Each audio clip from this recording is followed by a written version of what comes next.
Either you run the day or the day runs you. Namaskar, welcome to Next IS. I hope you are doing well. In this video, we will cover major headlines of the Hindu, Indian Express, and Press Information Bureau. So, without wasting any time, let's start today's discussion. And your first article talks about Uniform Civil Code because during Independence Day speech, Prime Minister of India called for the implementation of the Uniform Civil Code in India. Uniform Civil Code seeks to create a uniform set of laws to replace the distinct personal laws of every religion pertaining to subjects such as marriage, divorce, adoption, and inheritance. It is mentioned in Article 44 of the Constitution, which mandates that states shall endeavor to secure for the citizen a uniform civil code throughout the territory of India. This provision is a part of directive principle of state policy, which is not enforceable by the law, but they are fundamental to the country's governance. Now, government launched AI-based National Pest Surveillance System to manage pests. It aims to reduce the dependence of farmers on pesticides retailers and to inculcate a significant approach among them towards pest management. Now, Indian astronomers found new method to predict amplitude of next solar cycle. This can help in space weather forecasting. Astronomers use many different ways to forecast the strength of next solar cycle. This includes theoretical calculation based on dynamo models, extrapolations, and precursors methods. And do you know, friends, main components of space weather are solar wind, coronal mass ejections, and solar flares. They can compress the magnetosphere of the Earth and trigger geomagnetic storms, which can affect communication and power transmission, damage spacecraft electronics, and threaten the lives of astronauts. According to a recent report, India is home to 83 of the 100 most polluted cities in the world, and over 99% of the population breathes air that is poorer than the recommended WHO standards. Talking about the severity of air pollution, International Energy Associates estimates that 12% of India's carbon dioxide emissions are due to road transport, of which the vast majority of particulate matter emissions are due to heavy vehicles. Particulate matter 2.5 comprise pollutants which, by being microscopic, can reach the deepest parts of our lungs and spill over to blood, thereby causing a range of respiratory and cardiovascular effects. Moreover, heavy vehicles contribute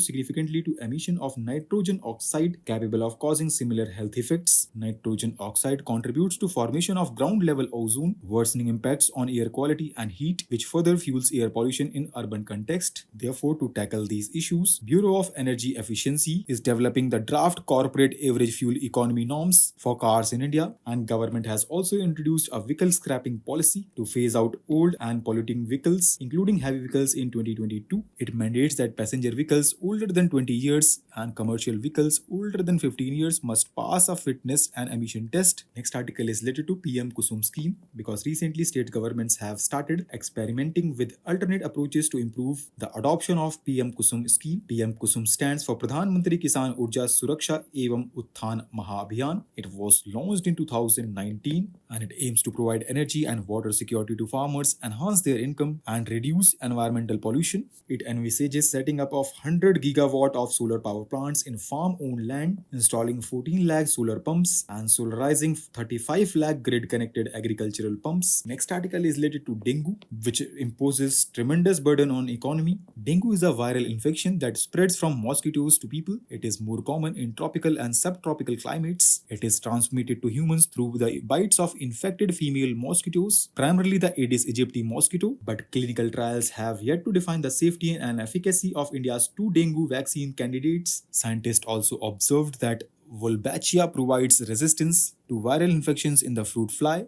And do you know, friends, the Indian Council of Medical Research recently announced the initiation of first ever phase 3 clinical trials for dengue vaccine in India. The name of this vaccine is Dengue. Next article focuses upon Mpox because recently World Health Organization once again classified Mpox as global public health emergency. Talking about Mpox, it is an infectious disease caused by the monkeypox virus. It can cause a painful rash and large lymph nodes and fever. It was discovered in Denmark in 1958 in monkeys kept for research, and first reported human case of Mpox was 9-month-old boy in Democratic Republic of Congo in 1970. It then spread from person to person or occasionally from animals to people. Now government has decided to provide states with 10,000 crore in incentives for implementing land-related reforms in rural and urban areas and 5,000 crore for creating a farmers registry during the financial year 2024-25. These funds will be provided under the scheme for special assistance to states for capital investment 2024-25.